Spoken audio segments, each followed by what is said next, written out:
Lieutenant General daripada Kuomintang, semua berpindah kepada MCA, jadilah parti MCA ya. Itulah sejarahnya. Dan ini sebenarnya sejarah tidak rahsia lah ya. Tapi banyak orang tak tahu, jadi saya utarakanlah sikit lebih kurang. Jadi Tan Cheng Lock ni ya, Tan Cheng Lock ni dia menubuhkan parti anti Jepun ya, MPAJA ni. Tapi apa yang berlaku, I think semua orang tahu apa yang berlaku. Selepas Jepun menyerah kalah, 13 hari sebelum British datang, komunis masa tu bermaharajalela lah. Jadi I think semua orang tahu, I think selama 13 hari. Semasa Jepun datang, British semua lari ya. Tidak ada kat sini. Tapi bila Jepun dah nyerah kalah, dia datang cepat-cepat balik untuk menjajah balik kita. Itu dalam buku kedua saya, Kehebatan Moyang Melayu, saya ada tulis sedikit mengenai kemerdekaan. Ya. Jadi kita boleh lihat British ni actually sebenarnya hanya opportunist ya. Ini apa yang terjadi yang Tengku Dahman tidak tahu ya. Ini kalau kita lihat di sini nombor approval untuk nak, pasal dulu ini adalah classified artifact. Classified maknanya tidak boleh dituntun oleh ramai, bermakna rahsia ya. Selepas banyak tahun merdeka, 50 tahun merdeka, banyak artifak-artifak yang classified declassified. Maknanya tidak lagi menjadi rahsia, ia become menjadi public domain, di mana kita boleh ambil gambar, kita boleh beli dan kita boleh cetak atau buat cerita daripadanya ya. Ini adalah antara satu yang kami dapat, di mana kalau kita lihat ya di situ jumlah migran yang datang ya. Di sini saya nak semua orang lihat tahun dia, tahun 1953, betul tak? 52, 53 ya. British membelanjakan lebih kurang 100 juta masa itu, kalau kita bandingkan dengan duit hari ini 1 bilion ya, untuk membuat infrastruktur kepada bangsa asing. Sekolah, hospital, jalan raya, lampu, everything. Walhal di kampung kita tak ada elektrik, kita tak ada sekolah, kita tak ada everything. Padahal duit yang kat sini semua duit kita ya. Duit hasil masuk Semenanjung Tanah Melayu. Jadi semua orang dapat tanah. 1 juta daripada mereka semua dapat tanah. Semua dapat tanah. Ini 1953 sebelum merdeka. Jadi saya kedepankan sikit. Ini adalah kata silap saya. Tan Siew Sin adalah anak kepada Tan Cheng Lock. Tan Siew Sin ni mengetuai setelah bapa dia dah tak ada, dia mengepalai segala berhubung dengan Cina-Cina ataupun apa saja permintaan Cina. Kalau kita lihat di sini, di Melaka, pasal dia di kampung dia di Melaka, 1430 ya. Yang meminta semua dapat tanah. Dan jumlah tanah itu di antara berpuluh ekar hingga ke 300 ekar, ada yang beribu ekar ya. Tapi yang ni pun semua bangsa asing yang minta ni. Kalau kita minta usaha nak dapat. Di sini kalau kita lihat, 1 juta yang minta tu 1 juta dapat. Pada mulanya leasehold daripada 10 tahun ke 99 tahun ya. Kalau 99 tahun maknanya dia habis expired tahun 2035 baru habis. Amat lagi tu. Itu kalau pajakan. Tapi ditulis kat sini, daripada pajakan itu ditukar kepada untuk selamanya. Ditukarkan pada untuk selamanya. Apa yang kita khawatiri, antara tanah-tanah ini, ini bukan saya tulis ya, ini direct saya ambil daripada dia punya artifak ya. Kita lihat ya, semua 1 juta ni dapat.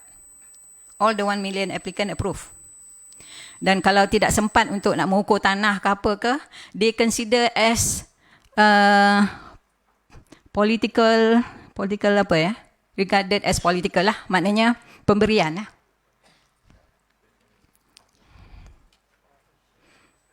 Datuk ada hal. Jadi kalau kita lihat kat sini ya, kita banyak kerugian tanah ya. Pada zaman ini orang Melayu tak ada tanah. Orang dia dah ada tanah. You just imagine, hari tu masa kita orang buat seminar di Putrajaya, diresmikan oleh Sultan Nazrin, Sultan Perak. Dan simposium itu mengenai Tanah Rizab Melayu. Terpanjat tengok, terpanjat dengar. Dan saya ada juga membuat kajian ke atas Tanah Rizab Melayu. Kini kalau kita agak khawatir, 60% equity tanah bukan lagi di tangan kita. Walhal di dalam perlembagaan 50% daripada tanah di Semenanjung tidak boleh diusik, kerana itu adalah tanah rizab Melayu. Tak boleh usik langsung, walaupun dibangunkan, hasil daripada pembangunan itu diberi balik, mesti diberi balik 100% secara total kepada orang Melayu. Tapi apa yang terjadi bila dibangunkan rumah murah ke apa ke, dibagi kepada sama rata lah bangsa dengan bangsa asing. Daripada situ kita kehilangan banyak tanah-tanah rizab Melayu. Di Kuala Lumpur ini baki tanah rizab Melayu hanya 1%. Satu sahaja. Penang 0 hari ini. Di lain-lain negeri, kerajaan negeri cuba tambah-tambah sikit. Tapi apa lagi yang saya amat khawatir, yang saya bangkit-bangkitkan, selalu saya buat bising di dalam semua ceramah saya adalah kerana tanah yang diganti itu bukanlah tanah setaraf. Ya? Bukan sama sifat dan nilainya dengan tanah yang kita hilang. Fikirkanlah ya, saya pernah menulis pada kerajaan tanah TUDM itu the last of the tanah Melayu. Last tanah TUDM. Itu pun nak bagi kat orang. Habis dah. Di dalam tanah rizab Melayu, kita telah, bukan kita, orang dahulu, moyang kita, tulis 4,800 hektar, bukan ekar, hektar tanah di Gombak itu adalah tanah rizab Melayu. Hari ini tengok berapa yang tinggal. Saya beritahu ni supaya orang-orang muda ataupun orang lapisan ya, apabila memerintah nanti, tolong ambil perhatian tentang ni ya, tentang tanah rizab Melayu ya. Macam mana cara kita nak ambil balik ya.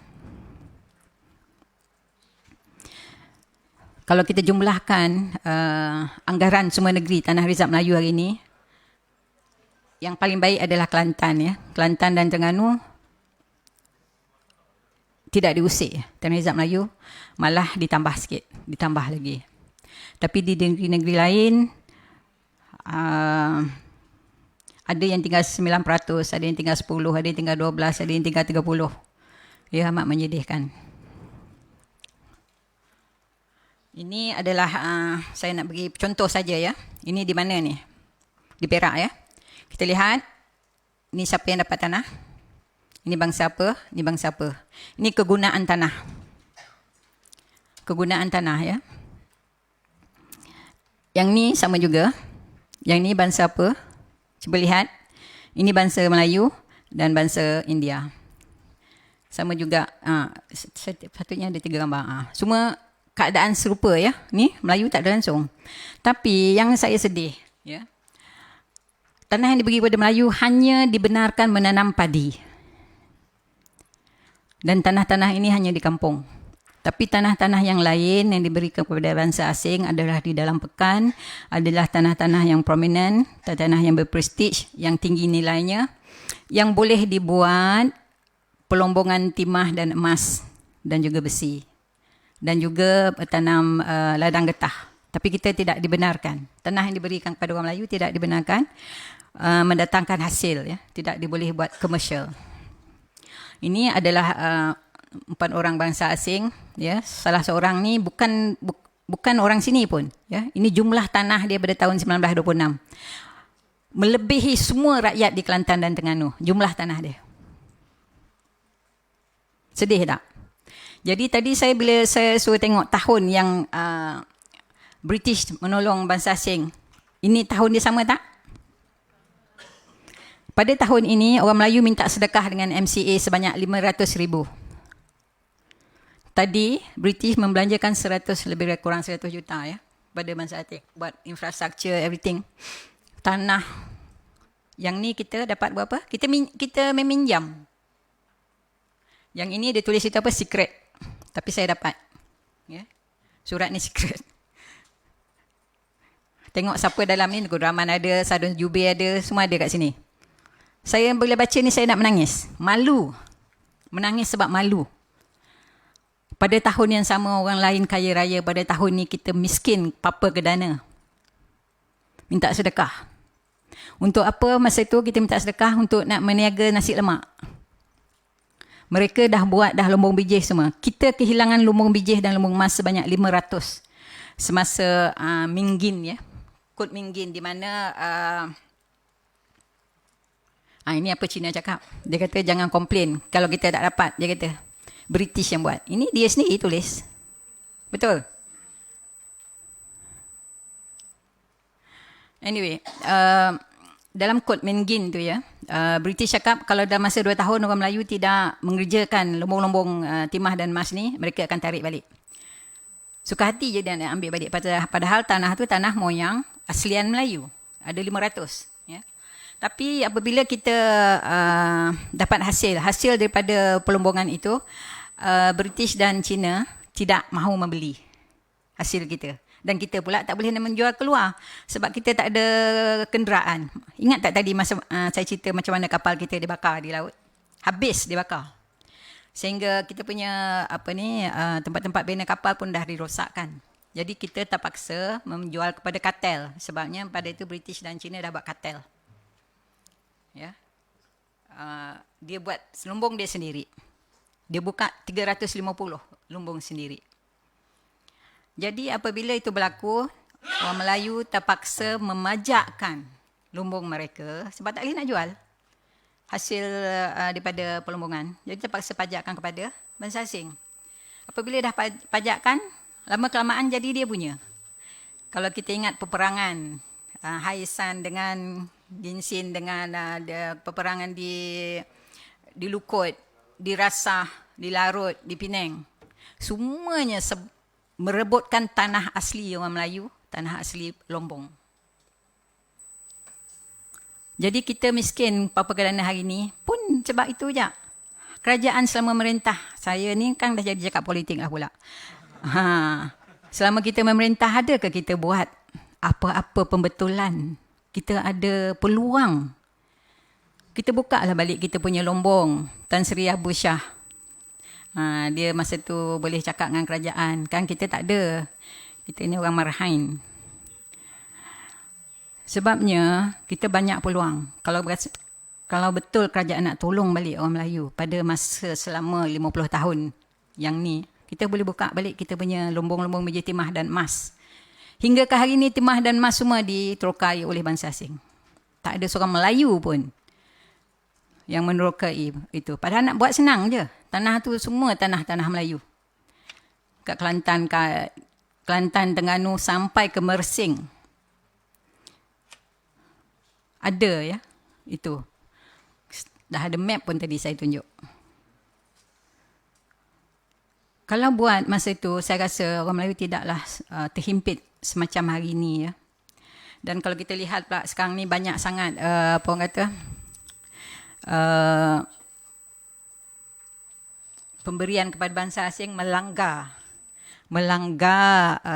apa orang kata perlembagaan.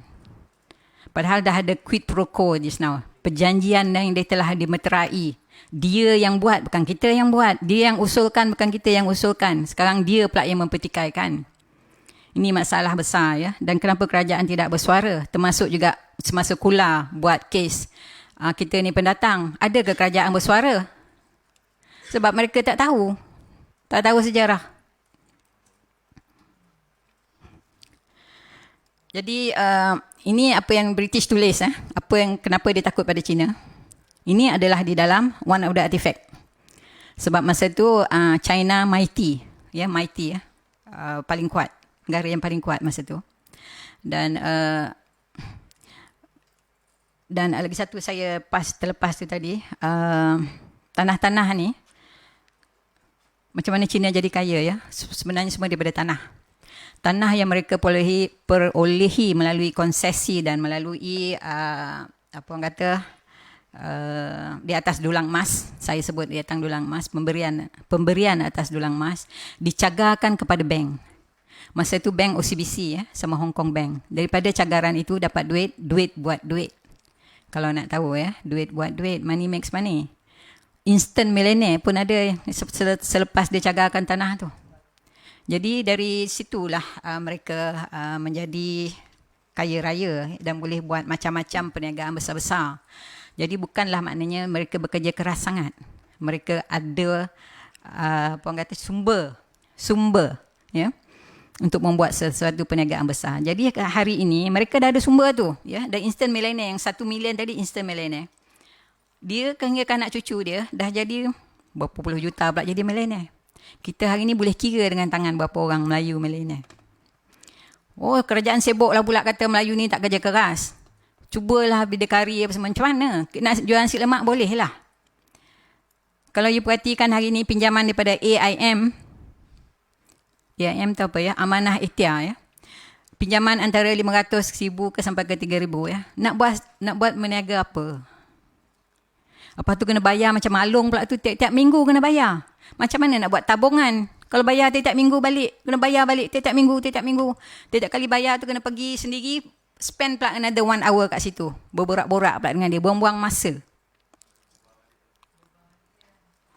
Jadi AIM tu, hari tu saya sebut pada Tun. Ya, PM kita, saya kata itu membuang masa AIM ni. Bukan nak tolong Melayu, nak punahkan Melayu ada. Sebabnya nak bayar balik AIM tu, Melayu ni pinjam pula balik pada Alung. Sebabnya nak bayar mingguan. Jadi saya syorkan kepada masa tu PM untuk buat bank mara. Di mana boleh buat pinjaman dengan lebih terancang dan boleh menabung dengan lebih terancang dan bayaran dibuat dalam bulanan. At least ada masa untuk buat pusingan berniaga. Saya tak tahulah itu hal politik. Saya kan tak tahu politik pun, tapi saya rasa boleh masuk akal tak cara itu. Tanah Rizab Melayu ni ya, macam mana kita dapat Tanah Rizab Melayu ni? Bukanlah pemberian baik hati orang British. Ini lagi satu saya dapat temui apabila orang asli, pasal orang dulu raja-raja kita sebenarnya Tok Batin. Tok Batin tu adalah raja. Ya. Apabila British datang, dia tak mengiktiraf Tok Batin sebagai raja. Dulu Tok Batin, apabila keluarga Melayu, antara anaknya bila berkahwin, dia bagi tanah, sekeping sebidang tanah untuk buat tanam sawah padi ke apa ya. Dipacaknya 4 kayu situ, ini tanah awak. Tanah kau, 2 ekar ke 3 ekar ke, buatlah apa-apa. Apabila British datang, British tidak mengiktiraf orang asli sebagai Tok Batin sebagai raja. Sebenarnya raja-raja ni ditubuhkan oleh British. Ya, itu saya sampai ke situ. Tapi apabila itu terjadi, berlakulah peperangan antara kalau ingat peperangan Nanning ya, antara Dol Said ya, suku Samelenggang. Dol Said. Dia mempertahankan hak dia sebab British nak ambil tanah tu sebab ada timah dan emas dan apa semua kawasan tu.